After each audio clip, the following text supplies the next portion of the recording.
Welcome to the deep dive. We're jumping into something pretty unique today, thinking about how creative worlds collide, specifically how this, legendary kind of melancholic band has really shaped a new video game. Yeah, it's a fascinating one. It's more than just, a few references. It feels deeper. Absolutely. And it's interesting seeing Suda51 behind it. The guy famous for No More Heroes, Killer 7. Yeah. Really wild, surreal stuff usually. Right, exactly. A very distinctive style. So for him to tackle something that seems so introspective, drawing on this specific band, it's unexpected. The game's called Romeo Is a Dead Man. Okay, so that's our mission today then. Let's unpack how the Smiths didn't just inspire this game, Romeo is a Dead Man, but actually shaped it. What makes this feel different from just a regular homage? Let's get into it for you.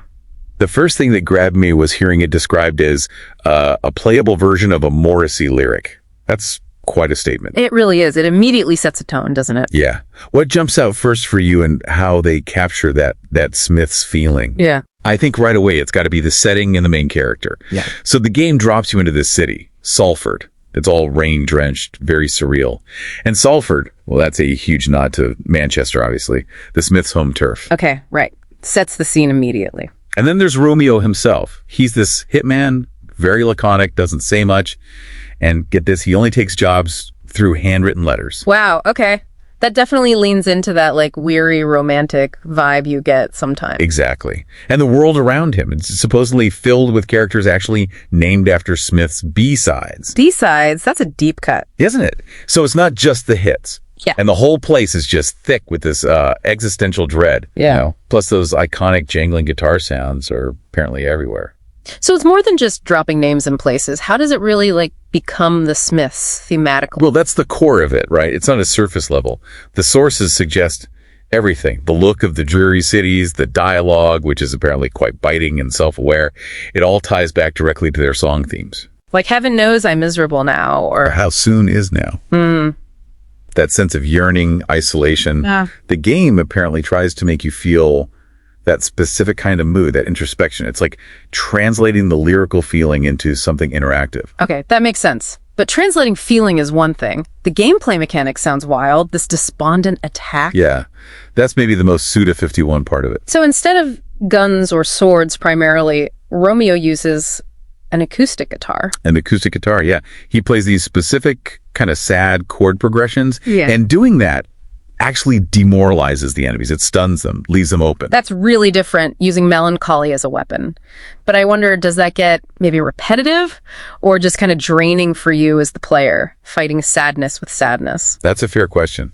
The report suggests Suda51 handles it strategically. It's not just about spamming sad chords. It becomes about timing, reading the mood of the fight, using the right progression. It's less about overpowering them and more like empathetic disarmament. Empathetic disarmament, okay. Yeah, it flips the usual power fantasy. Imagine an enemy just giving up, shoulders slumped because of a chord, not a bullet. It feels more aligned with that introspective, maybe non-confrontational side of the music itself. Huh.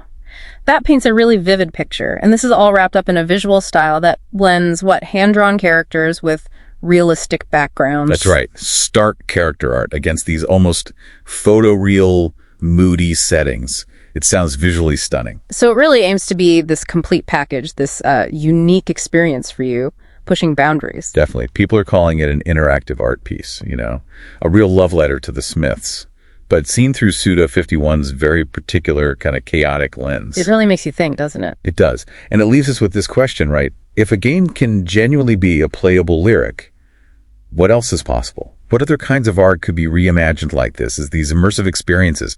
It really challenges how we normally think about games or maybe even art itself. Something for you to consider. How far can this kind of deep artistic mashup go?